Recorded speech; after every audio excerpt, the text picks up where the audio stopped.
abs. We all know that your waist can make or break your physique.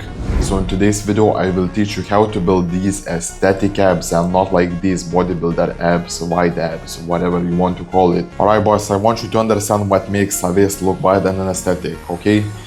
So unfortunately, genetics play a big role into this, and unfortunately we can't really change nothing about that, okay? It is what it is. We can slim our bones or whatever. For me, as a 6'3" guy, I naturally have this big waist, and how I said, I can't do nothing about it. But if we actually pay attention, other 45% we can change. Body fat, muscle development, and posture, that's what I did there. And even with a little waist setback, I still managed to look aesthetic with a wide waist. So I will teach you how you also can do the same thing. Okay, right off the bat, there is a huge mistake that a lot of people make. So basically, heavy oblique training. So obliques are the muscles on your waist side, and if you actually train them, they will get bigger as like any other muscle on your body. So basically, there is your abs and the obliques on the side right there. You can see them. And you can just imagine, if I would train them, they will get bigger.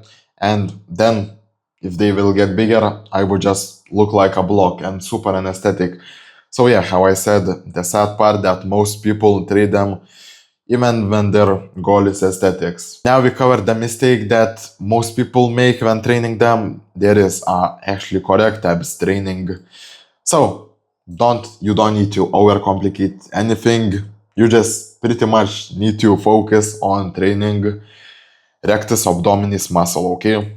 The muscle that runs down your spine pretty much, this long ab muscle. And yeah, there is just two exercises that you need to focus. How I said, you don't need to overcomplicate it or anything. So weighted crunches, you can do them on cables, free weights, even on the floor or a machine. There is multiple ways how you can do that. And leg raises, just go on some place your hands and just raise your legs. That's simple as that. But I want you to understand that you need to apply progressive overload. Like any other muscle, abs should grow with progressive overload, increasing the difficulty over time. And I also want to mention that you should be probably doing 2 sets instead of 3 sets. I think it's more easier, more simple, less effort, and it's just better. But only if you're going to failure. If you're not going to failure, 3 sets, okay?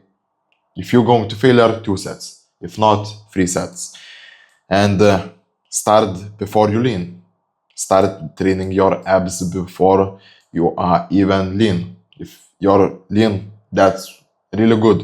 If you're not lean, start training before you lean. If you're not lean, how are you gonna get lean? Because I have mentioned that body fat and muscle development plays a massive role, how you can see. So how are we gonna get lean? First of all, boys, I want you to find your maintenance. Go on calculator.net, type your age, your gender, your height, your weight, and your activity. It will give you maintain weight. For me personally, 3,603 calories. So our approach will be minus 1 kg every week, aggressive cutting. So every week we will get lighter by 1 kg. And I want you to understand that 1 kg fat loss is 7,700 calories deficit. If we actually divide it by 7, it will be 1,100 calories deficit a day, okay? And if we going to grab our this maintaining weight, 3,603 calories a day, and how I said, minus 1,100 calories, we will get our calories amount that if we going to eat that, we're going to lose minus 1 kg every week. Basically what I wanted to tell, if you pick your maintaining calories and minus it by 1100 calories, you'll get the amount of calories. If you're going to eat it, you're going to lose 1 kg of fat every week. So what should you actually eat? Because I don't want you to eat some slop all day and then gain fat and lose muscle. That's the worst thing that can absolutely happen. So right off the bat, not dirty meals, not even 80 to 20 rule. We just can't afford to eat that 20% of garbage if we want to achieve this type of transformation in a short period of time. It's just not going to be possible even with this type of deficit. It's just not possible. It's just not possible if we're going to eat all that slop. So whole foods only, and only, not 80 to 20, not 90 to 10, whole foods only, 100% whole foods.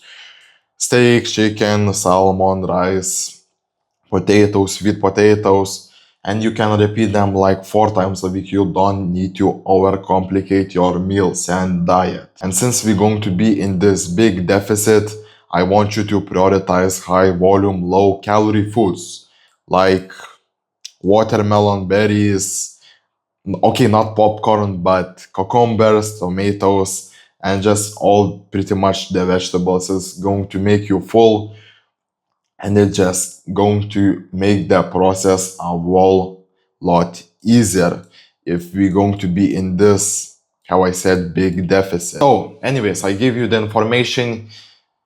The change is up to you. Other guys will sell all that information for money on courses, on other bullshit. I gave it for free.